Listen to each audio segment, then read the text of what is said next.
आहत होकर के वो नरक प्रलाप करते हैं। इसलिए उन बिंदुओं पर जाकर के अपने आप को मत फंसाना।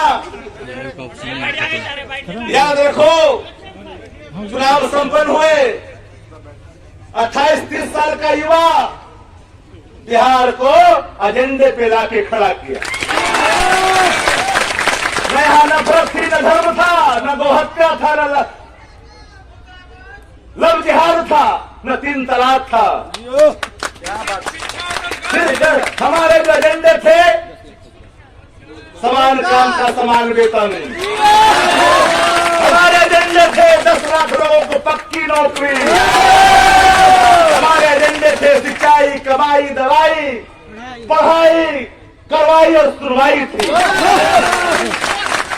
और उस एजेंडे पर देश के प्रधानमंत्री को भी आना पड़ा। याद करो, बिहार के मुख्यमंत्री ने कहा कि 10 लाख रोजगार कहां से मिलेगा नौकरी, तो भारतीय जनता पार्टी ने कहा कि 19 लाख हम देंगे।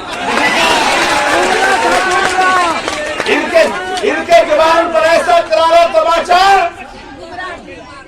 इनके मुख्यमंत्री के जवान पर ऐसी करारा तमाचा कि तुम 10 लाख को नकारते क्यों, तो 19 लाख देने के लिए तैयार है जी। जो लोग व्यक्ति याद करो, आपकी मांग हम अपनी मांग मान करके प्रतिदिन सरकार को हम चैन से सोने नहीं देंगे। और बात को लेकर के जो हम लोगों ने इसको अपने एजेंडे का पार्ट माना, जिसकी सुनवाई के लिए सरकार पर जो हमारा अपना प्रतिपक्ष का, सशक्त विपक्ष का जो दायित्व है, लोकतांत्रिक पद्धति के माध्यम से हम सरकार पर दबाव बनाएंगे जब तक आप इसको अंतिम रूप नहीं दे देते। युवाओं से कहना चाहूंगा कि वो दिन भूल जाओ। अभी भी हम लोग किस सदी में जी रहे हैं, याद करिए। 6 वर्ष हुए देश की सरकार के, हम कोई खिलाफ नहीं करते किसी का, यो ही किसी के हम खिलाफ कोई आरोप प्रत्यारोप नहीं लगाते। इस देश को युवाओं को रोजगार चाहिए, किसानों का सिंचाई व्यवस्था चाहिए, मजदूरों को रोजगार चाहिए। क्या हुआ किसान का, क्या हुआ मजदूर का, क्या हुआ नौजवान का इस देश में? आज हम किसान भी आंदोलन है, अन्नदाता भी आंदोलित है इस देश का। रहीमन यह गरीब का कभी न निष्फल जाए, मरी खाल की सांस से लौ भस्म हो जाए। जो गरीबों की आग का सामना कर ले, गरीबों की आग का सामना करने की ताकत किसी में नहीं है।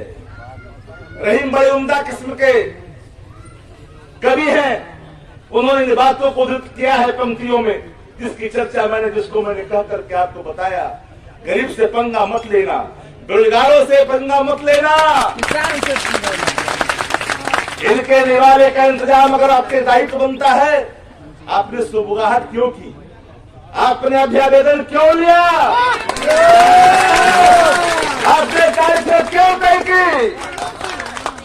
जब तारीख आपने तय की है तो फैसला देना होगा।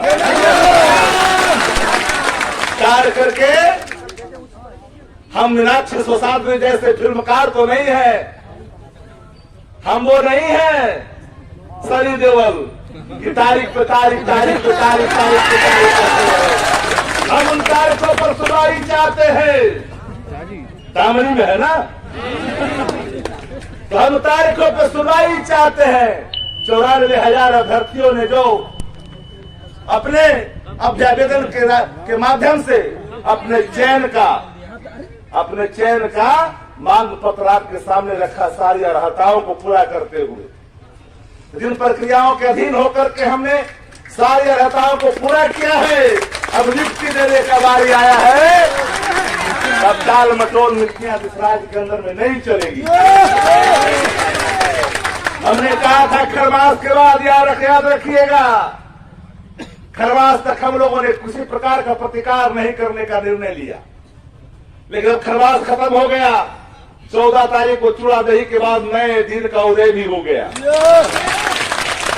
इसलिए सरकार को भी हम लोगों ने कहा है, सरकार भाग रही है सदन चलाने से, याद रखना।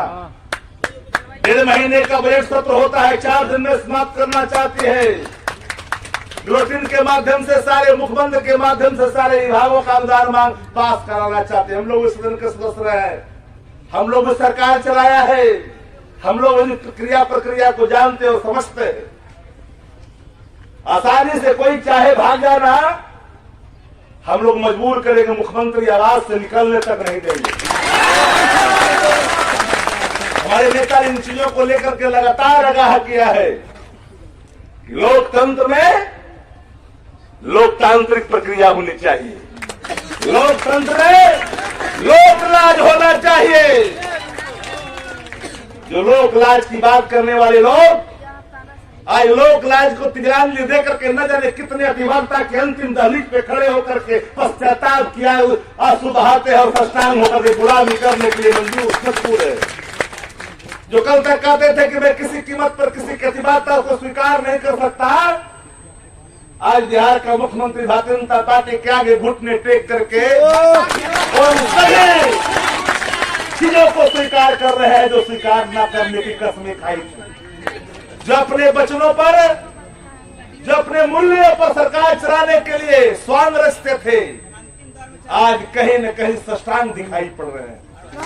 Ideology governor chief minister of Bihar, जनता जानना चाहती है आइडियोलॉजी कौन, कहा गई आपकी वचनबद्धता, कहा गई, जानेगी ना। 3 तलाक पर आपने क्या बोला था? आपने तो भाजपा के सामने घुटने टेक दिया। 370 पर आपने क्या कहा था? घुटने आपने टेक दिया। अब जब बारी आई है लव जिहाद की, यहाँ रोटी चाहिए तो लव जिहाद, यहाँ रोजगार चाहिए, नियुक्ति पत्र चाहिए तो लव जिहाद। और इतने कमजोर लोग हो चुके हैं कि इन चीजों को बड़े ही गंभीरता से समझने की जरूरत है। इसीलिए राष्ट्रीय जनता दल के अपने वचन पत्रों से हम मुकरने वाले नहीं हैं। हमारे वचन पत्र जो थे स्पष्ट था, समान काम का समान वेतन। और मैंने कराए पसराई की सभा में 94,000 अभ्यर्थियों के संदर्भ में मैंने घोषणा करवाया।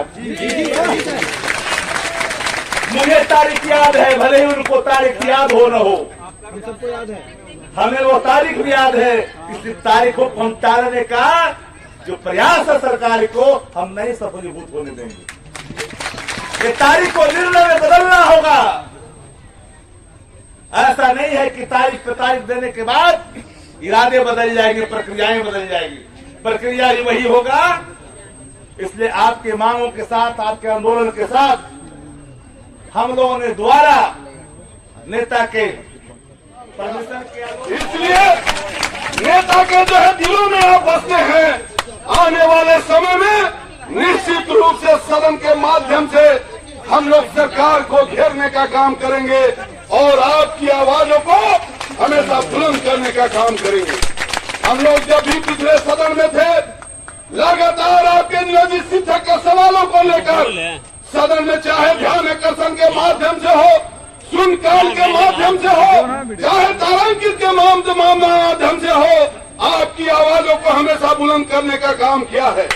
ये सरकार निश्चित रूप से दमनकारी सरकार है। भाई शक्ति जी ने जिन बिंदुओं को छूने का काम किया है, ये सरकार कहीं भी जो है, ये पहला चुनाव का अवसर था जो हमारे नेता ने चुनाव में एक रोजगार के सवालों को लाकर खड़ा करने का काम किया था और कहा था कि मैं सरकार में जब आऊंगा तो पहली कैबिनेट की बैठक में 10 लाख लोगों को रोजगार दूंगा। साथियों, इसके पहले कभी भी किसी सरकार ने, किसी भी महागठबंधन के लोगों ने रोजगार पर कभी चर्चा नहीं किया था। हमेशा कहीं लव जिहाद की बात होती थी, कहीं न कहीं धर्म के नाम पर यह राजनीति होती थी। लेकिन साथियों, आज इस देश में रोजी रोटी और कपड़े का सवाल जो है, जो बुनियादी सवाल है, उस बुनियादी सवाल को लेकर चलने की जरूरत है। हम तमाम अपने जो है नियोजित शिक्षक साथियों से कहना चाहते हैं कि आपके 94,000 शिक्षकों की जो बहाली जनवरी में जो है करने का जो सरकार ने जो वादा किया था, और उस वादे पर कहीं न कहीं तारीख पर तारीख देने का जो काम किया है, तो जो इसका हम लोग करते हुए आपका समर्थन करते हैं और इन्हीं बातों को कहते हुए पुनः अपने तमाम साथियों को धरना स्थल पर आए हुए साथियों का हम फिर खैर मकदम करते हुए, इस्तकबाल करते हुए, सैल्यूट करते हुए अपने पार्टी की तरफ से, अपने नेता की तरफ से समर्थन करते हुए अपनी वाणी को विराम देते हैं। जय हिंद।